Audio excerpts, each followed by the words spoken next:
បាទសូមជំរាបសួរហ្វេនទាំងអស់គ្នាហើយថ្ងៃនេះខ្ញុំមានវីដេអូថ្មីមួយទៀតជាធម្មតាយើងឃើញវីដេអូវាច្រើនតាមដងផ្លូវហើយវីដេអូនេះក៏មិនខុសពីសពមួយដងដែរអ្នកទាំងអស់គ្នាប្រហែលជាស្គាល់ហើយ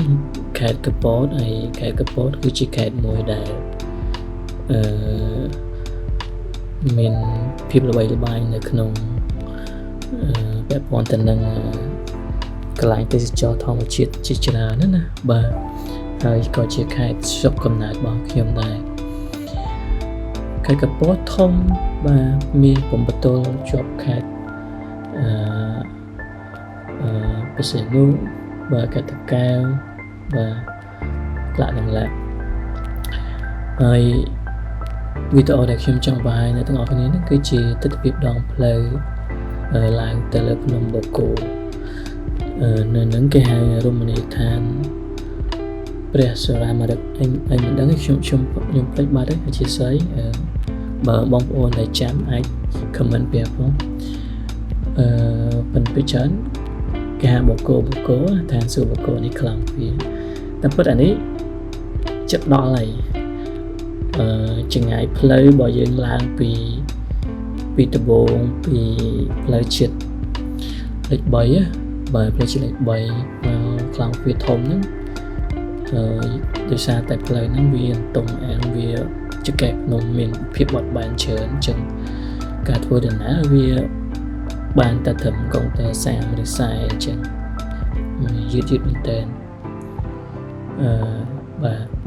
ហើយបូកគោមានគោលដៅទេសចរច្រើនណាអ្នកដែលនៅភ្នំពេញគាត់អាចគាត់និយាយថាខេត្តកពតយើងនិយាយថាខេត្តកពតមួយជាពិសេសទៅបូកគោអ្នកដែលចង់ទៅលេងគួរតែទៅពីព្រឹកព្រោះយើងពេលព្រឹកយើងអាចស្នាក់យើងអាចទៅលេងនៅកន្លែងផ្សេងនៅលើភ្នំបូកគោនឹងបានរហូតដល់ល្ងាចខ្ទង់ម៉ោង2ម៉ោង3ម៉ោង4អីយើងអាចចុះមកវិញពីច្រើនយើងអាចចុះមកឲ្យលឿនទៅកុំឲ្យវាយប់ព្រោះពេលយប់វាល្ងឹតបាត់បោះតិចប៉ុន្តែខ្ញុំធ្លាប់បបពិសោធន៍ខ្ញុំធ្លាប់តាំងទៅខោដោននៅម៉ោង12ហើយចុះគាត់ថា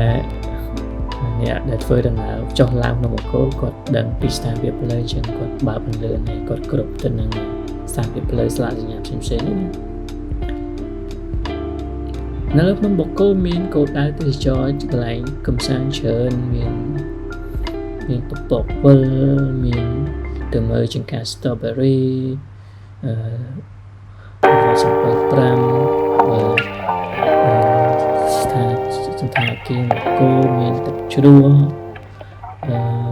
មានច្រើនអញ្ចឹងសម្រាប់ទេសចរណ៍មួយថ្ងៃពេញយើងអត់មានពេលអីយើងអាចចំណាយពេលនៅលើភ្នំបូកគោមិនឆ្ងាយពីទីរួមខេត្តប្រមាណនេះក៏ថាជាពេលធ្វើដំណើរឡើងវាត្រង់តែ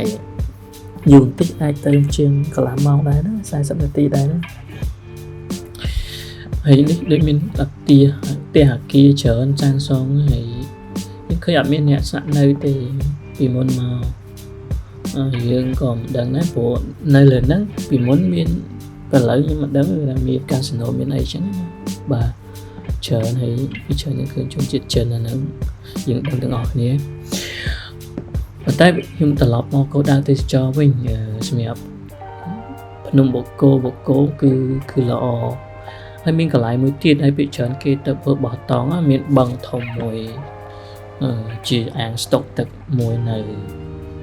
លើភ្នំបូកគោហ្នឹងជាកន្លែងដែរស្តុកទឹកស្អាតណាបាទអានេះយើងឃើញ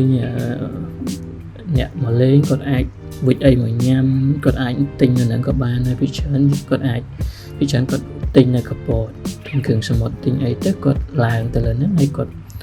លក្ខណៈជាពិកនិចអីចឹងទៅពីច្រើនបាទនេះជាអគារផ្សេងដែលនៅលើខ្នងភ្នំនៅកំពូលភ្នំហ្នឹងបាទមានជាស្ថានភាពមានអីចឹងទៅបាទអានេះខ្ញុំចុះមកវិញហើយព្រោះមិញផ្លូវខ្ញុំទៅវត្តសំពៅ5ណាខ្ញុំចុះមកវិញបាទពុកម៉ែខ្ញុំមក កន្លែងបឹងធំកន្លែងវាច្រើនគេបោះតង់អ្នកទាំងអស់គ្នាឃើញអាងស្តុបទឹកធំមួយនៅហ្នឹងគឺជាប្រភពទឹកស្អាតតែខ្ញុំបាននិយាយពីខាងដើមណាបាទពីអ្នកគាត់ในការកពតទៅប៉ុន្តែលើកទី1ក្នុងជីវិតគាត់ទៅបកគោហ្នឹងគាត់ថាអត់ដែលបានទៅទេអត់ដែលបានទៅជាងយើងដើរនេះគេបោះតង់ពិកនិចនៅក្បែរបឹងធំហ្នឹងគេមានតង់ជួលហើយនៅហ្នឹងក៏មានបន្ទប់ទឹកមានអីដែរណែយើងអាចមានន័យថាគេរៀបចំសម្រាប់បោះតង់ដែរគាត់ថាហើយក៏មានសន្តិសុខនៅហ្នឹងគាត់ធានាសុវត្ថិភាពខ្លះអីចឹងណាគាត់ថាការបោះតង់យើងដឹងស្រាប់ហើយយើងជាទំនួលខុសត្រូវខ្លួនឯងរឿងសុវត្ថិភាពណា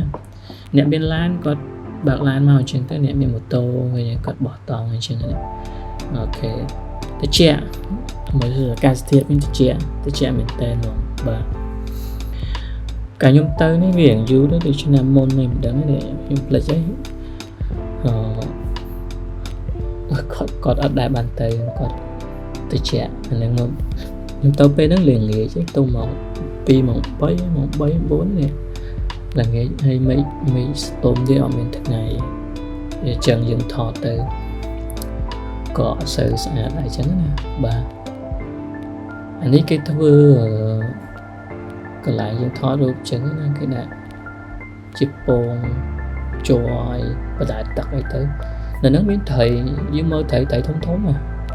ខ្ញុំសួរដែរត្រីហ្នឹងគេចិញ្ចឹមមកយើងហាញចិញ្ចឹមក៏ដូចមិនចិញ្ចឹមនៅធម្មជាតិអីចឹងទៅប៉ុន្តែធម្មតាហ្នឹងវាព្រោះមានអ្នកខ្សែថែរក្សាមានការទូបបបម្ចាស់នៅបកគោហ្នឹងចឹងច្រើនគឺជាត្រីដែលគេចិញ្ចឹមអីចឹងទៅដោយធម្មជាតិព្រោះយើងមើលទេសភាពវាជាប់ជាតែភ្នំហើយអាងទឹកហ្នឹងវានៅលើកំពូលភ្នំហ្មង